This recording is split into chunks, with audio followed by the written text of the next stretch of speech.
नमस्ते। आज मैं आपको हिंदू धर्म के सबसे पूजनीय देवताओं में से एक भगवान शिव के रहस्यों को जानने के लिए एक यात्रा पर ले जाना चाहता हूं। संहारक और परिवर्तनकारी के रूप में जाने जाने वाले शिव का सार समय और स्थान से परे है। जरा सोचिए, बर्फ से ढका हुआ एक शांत पहाड़ी शिखर, हिमालय शांति में डूबा हुआ। यहां शिव बैठे हैं गहरे ध्यान में, अपने आसपास की दुनिया से बेखबर। उनकी तीसरी आंख आध्यात्मिक ज्ञान और अंतर्दृष्टि का प्रतीक बंद रहती है, जिसमें अम्बुमुसी इमेंस शक्ति समाहित है। इतनी तीव्र शक्ति कि यह किसी भी चीज को नष्ट कर सकती है। लेकिन शिव केवल विनाश के बारे में नहीं है, वह जन्म, जीवन और मृत्यु के चक्र का प्रतिनिधित्व करते हैं।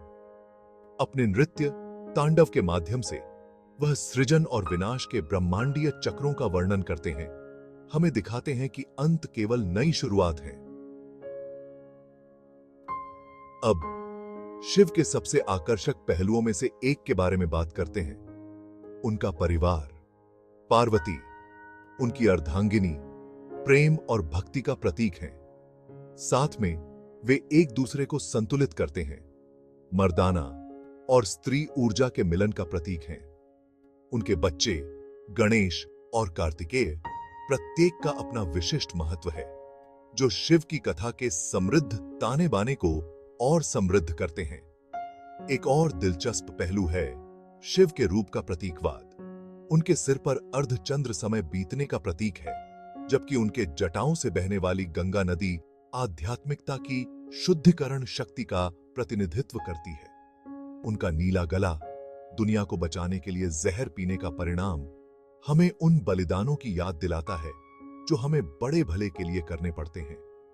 इतनी शक्तिशाली शक्ति धारण करने के बावजूद शिव का शांत चेहरा हमें आंतरिक शांति और संतुलन के महत्व सिखाता है। यह एक अनुस्मारक है कि अराजकता के बीच हम अपने भीतर शांति पा सकते हैं। पूरे भारत में मंदिरों में भक्त शिवलिंग पर दूध, जल और प्रसाद चढ़ाते हैं, जो भौतिक और आध्यात्मिक क्षेत्रों के मिलन का प्रतीक है। यह भक्ति का एक सुंदर कार्य है जो उपासकों को उस दिव्य ऊर्जा से जोड़ता है जिसका शिव अवतार है। तो अगली बार जब आप भगवान शिव के बारे में सोचें तो याद रखें, वह केवल पूजा करने वाले देवता नहीं है, वह जीवन के शाश्वत चक्र के अवतार हैं, गहन ज्ञान और आंतरिक शक्ति के स्रोत हैं। प्रेरित रहें और भगवान शिव का आशीर्वाद आप पर हमेशा बना रहे। AUM नमः शिवाय देखने के लिए धन्यवाद।